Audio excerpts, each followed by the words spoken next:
Bom, então vamos ver uma aplicação prática dessa problemática. Então a gente tem aqui de volta a equação da pilha de Daniell, que foi a equação onde a gente baseou todo o nosso estudo no primeiro vídeo a respeito de eletroquímica. A gente viu que esta reação global podia ser decomposta em duas semi-reações, uma envolvendo apenas a conversão do zinco, a outra envolvendo apenas a conversão do cobre, certo?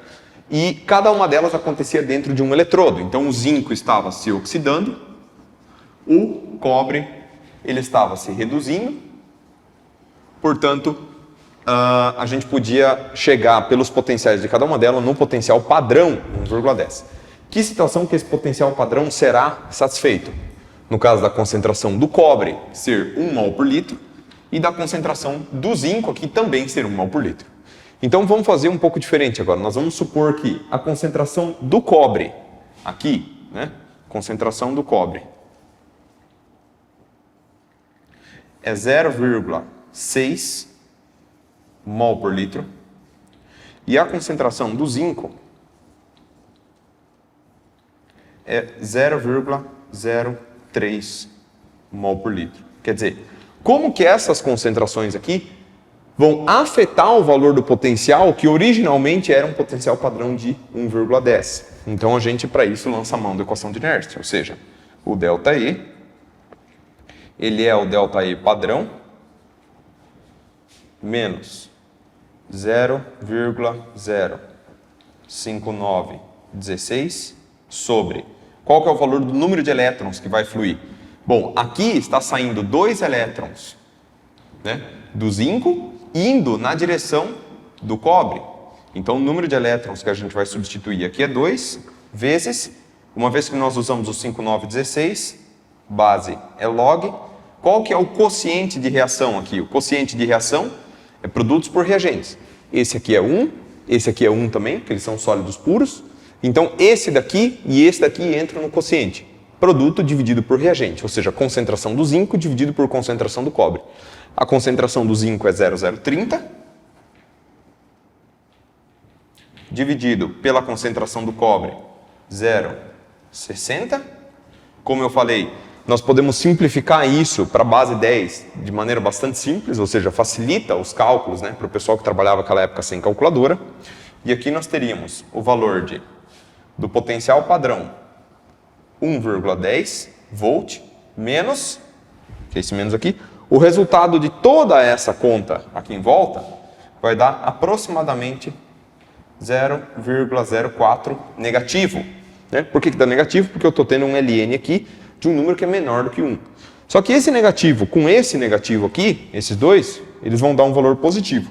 Ou seja, o potencial desta pilha operando fora do padrão, por isso que eu não uso o sinal de padrão agora, ele é 1,14 volt. Tudo bem? Um pouquinho maior do que o potencial padrão, né? E existe uma razão perfeitamente razoável para isso. Que razão é essa?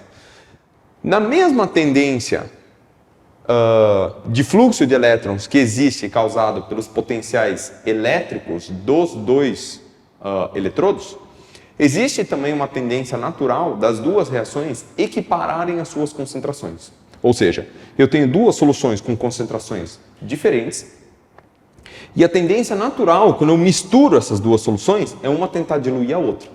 Como aqui eu tenho elas separadas e apenas tem um fio que está conectando elas, elas vão tentar fazer essa equiparação das concentrações de maneira artificial. Que maneira é essa? Tirando zinco, tirando cobre da solução, porque tem mais, e colocando zinco. Ou seja, além do potencial elétrico, a tendência de equiparar as soluções vai no mesmo sentido da reação, né? Ou seja, esse aqui quer diminuir pela concentração, esse aqui quer aumentar pela concentração. Ou seja, além do potencial elétrico, a tendência das concentrações vai na mesma direção. Por isso que o potencial fica ainda maior do que o potencial na condição padrão. Aonde que a gente observa fenômenos parecidos, em que as concentrações tentam se equiparar? Quando a gente fala de pressão osmótica, por exemplo. Pressão osmótica, você tem líquidos em duas situações, uma solução mais concentrada, uma mais diluída, e você faz o líquido passar de uma solução para outra. Por que acontece isso? Por causa da diferença de concentração. Então, quer dizer, isso aqui é o efeito que causa a pressão osmótica, ele é análogo ao efeito que causa essa variação extra no potencial elétrico dessa pilha aqui. Se a gente for pensar de maneira análoga, imagine que essas concentrações estivessem invertidas. O zinco fosse 0,60 e o cobre fosse 0,030. Bom, aqui dentro eles estariam trocados, daria o mesmo valor, o logaritmo, só que com um sinal contrário. Ou seja, daria esse 0,04 mais positivo. Com esse menos daria negativo e o potencial seria menor. Ou seja, se o zinco estivesse muito concentrado, a reação ia querer ir para cá, mas as concentrações iam querer ir na direção contrária. Ainda assim, o potencial dado o potencial padrão dado pelos eletrodos é maior.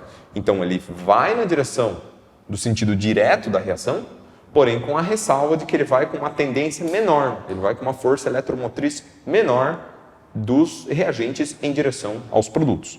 Então, quer dizer, toda vez que a gente tem uma situação fora do padrão, o efeito das concentrações em termos de o sistema está se diluindo ou o sistema está se concentrando, ele é importante para que a gente saiba qual que é a direção preferencial dessa pilha.